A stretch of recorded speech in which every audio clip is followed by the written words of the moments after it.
The Buddhist concept of heaven and hell.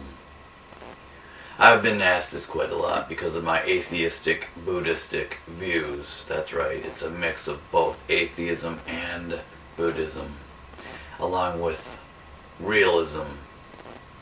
Anyways, the Buddhist concept of heaven and hell.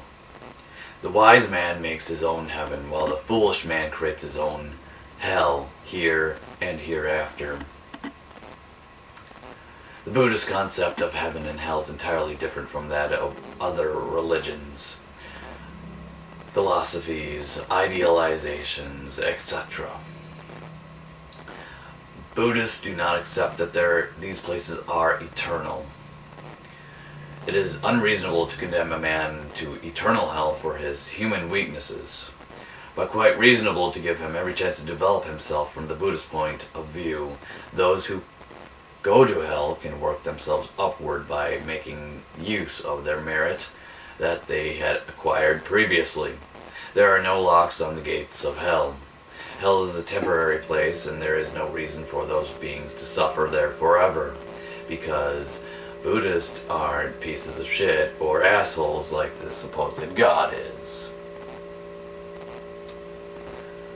The Buddhist teaching shows us that there are heavens and hells not only beyond this world, but in this very world itself. Thus, the Buddhist conception of heaven and hell is very reasonable. For instance, the Buddha once said, when the average ignorant person makes an assertion to the effect that there is hell, patala, under the ocean, he is making a statement which is false and without basis. The word hell is term for painful sensations.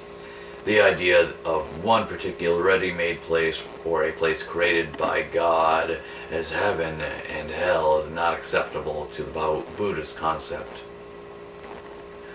The fire of hell in this world is hotter than the hell in the world beyond. There is no fire equal to anger, lust, or greed, and ignorance. According to the Buddha, we are burning from 11 kinds of physical pain and mental agony. Lust, hatred, illusion, sickness, decay, death, worry, lamentation, pain, physical and mental, melancholy, and grief. People can burn the entire world with some of these fires of mental discord. From a Buddhist point of view, the easiest way to define hell and heaven is wherever there is more suffering, either in this world or any other plane.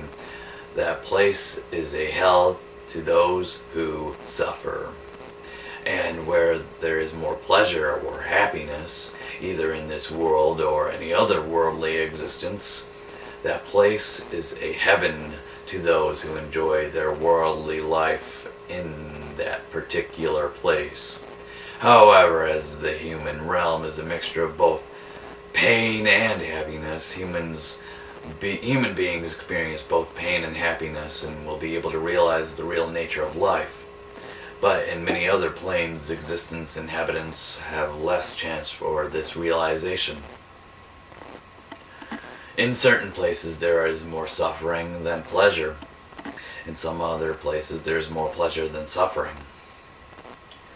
Buddhists believe that after death, rebirth can take place in any one of a number of possible existences.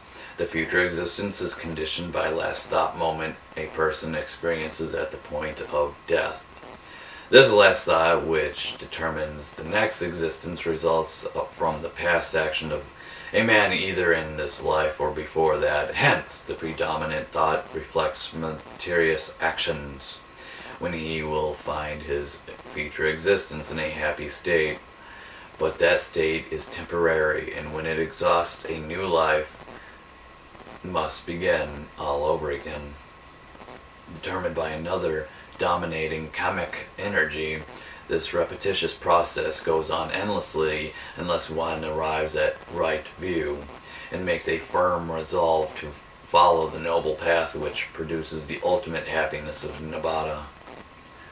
Heaven is a temporary place where those who have done good deeds experience more sensual pleasures for a longer period. Hell is another temporary place where those evildoers experience more physical and mental suffering. It's not just justifiable to believe that such places are permanent.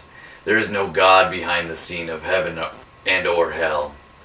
Each and every person experiences according to his good or bad karma. Buddhists never try to introduce Buddhism by frightening people through hellfire or inciting people by pointing to paradise. Because we don't lie. Their main idea is character building and mental training. Buddhists can practice their religion without aiming at heaven or without developing fear of hell.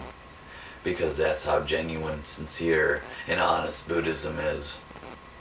We don't need scare tactics or fear-mongering. We don't need to manipulate people into our system, our way of belief, our way of living, rather. So, there you go. That is our Buddhist concept of heaven and hell.